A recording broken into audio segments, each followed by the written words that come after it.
प्यारे देशवासियों, नमस्कार। यूक्रेन के राष्ट्रपति जेलेंस्की ने अमेरिका के राष्ट्रपति से बात की है, उनके सांसदों से बात की है और उन्हें कहा है कि मुझे आप जिंदा आखिरी बार देख रहे हैं। यानी देखिए, संकट भयंकर है, भयंकर संकट है। 12 दिन से लड़ाई लगातार है, बर्बादी हो चुकी है, यूक्रेन का बहुत कुछ तबाह किया जा चुका है और यूक्रेन के राष्ट्रपति आज अपने आप को बिल्कुल अकेला महसूस कर रहे हैं, बिल्कुल अकेला।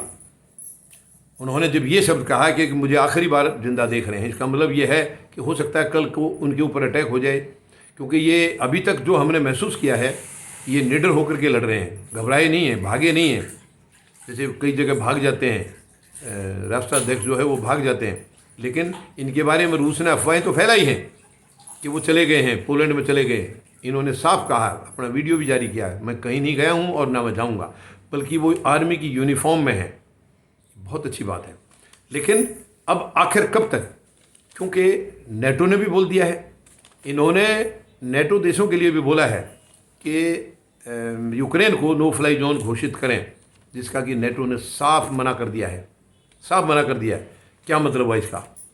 यानी नेटो का ये मेंबर बनने जा रहा था, उसकी वजह से तो रूस को तकलीफ थी, रूस मना कर रहा था और नेटो में ये जो है इच्छुक थे जाने के लिए।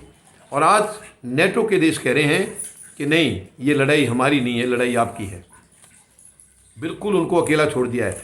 मुझे पूरा भरोसा है, यूक्रेन को अगर इन चीज़ों का एहसास रहा होता तो शायद ये रूस से बातचीत करके इस मामले को निपटा लेता, ज़रूर निपटा लेता। अब वो उनको ये रहा है कि मैं नेटो में शामिल हो जाऊंगा, नेटो मेरा साथ देगा ही देगा, तो मेरा शायद कुछ बिगड़ेगा नहीं। लेकिन वो अंधेरे में थे। आज ना अमेरिका इनके साथ है, ना नेटो साथ है। नो फ्लाई जोन का पहले भी एक बार कहा था यूक्रेन के राष्ट्रपति ने, दोबारा फिर कहा है, कल फिर कहा है, फिर भी मना कर दिया उन्होंने कि नहीं, हम नो फ्लाई जोन डिक्लेयर नहीं करेंगे, क्योंकि शायद रूस की तरफ से घबराहट है उनको। रूस ने ये कह दिया कि अगर नो फ्लाई जोन डिक्लेयर किया गया तो मैं उन देशों को भी लड़ाई के अंदर शामिल मानूंगा। तो इसका मतलब वो इनकी बात से घबरा गए हैं। अब उनको ये लग रहा है कि शायद कहीं तुम्हारे ऊपर अटैक ना हो जाए कल। अगर ये है तो फिर क्या दुनिया को चला रहे तुम लोग? क्यों अपने आप को सुपर पावर, क्यों ये नेटो फेटो बना के रखा है? जब ये किसी काम का ही नहीं है, किसी की मदद कर ही नहीं सकता है, तो ऐसे गीदड़ की तरह बैठे रहेंगे आप लोग।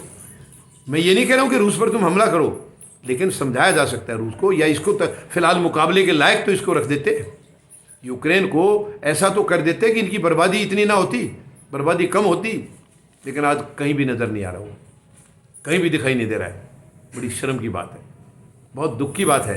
आज यूक्रेन को इन सब ने, अमेरिका ने, नेटो ने और यूरोप कंट्रीज ने, देखिए अब सारे शामिल हैं, कोई भी सामने नहीं आ रहा है। इसका मतलब रूस से इनको इतना भय है कि तुमने अगर ज़रा सा भी कुछ आगे कदम बढ़ाया तो अगला हमला तुम्हारे ऊपर है। क्योंकि रूस ने ये बार बार कहा है, राष्ट्रपति पुतिन ने कहा है कि जो भी यूक्रेन की मदद करेगा उसको मैं युद्ध में शामिल मानूंगा, यानी उसको अपना दुश्मन मानूंगा। तो शायद उस बात से वो घबरा गए हैं। तो कहाँ मर्दानगी है इनकी? ये देश को बचा नहीं सकते हैं, दो देशों को आपस में लड़ते हुए उनको रोक नहीं सकते हैं, तो पूरी दुनिया आज तमाशा देख रही है। ये सचमुच गौर करने की बात है। सभी देश, जो देश अपने आप को न्यूट्रल मानते हैं, सही मानते हैं कि यस हम देश की मतलब दुनिया की भलाई चाहते हैं, उन्हें इकट्ठे होकर के कदम बढ़ाना होगा। और इस किस्म के संकट, अभी फ़िलहाल तो यही शांत नहीं हुआ है।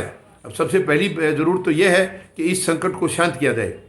वर्तमान रूस और यूक्रेन का युद्ध किसी तरीके से ख़त्म करा जाए, किसी तरीके से युद्ध बंद किया जाए। सबसे पहले तो ये चुनौती है।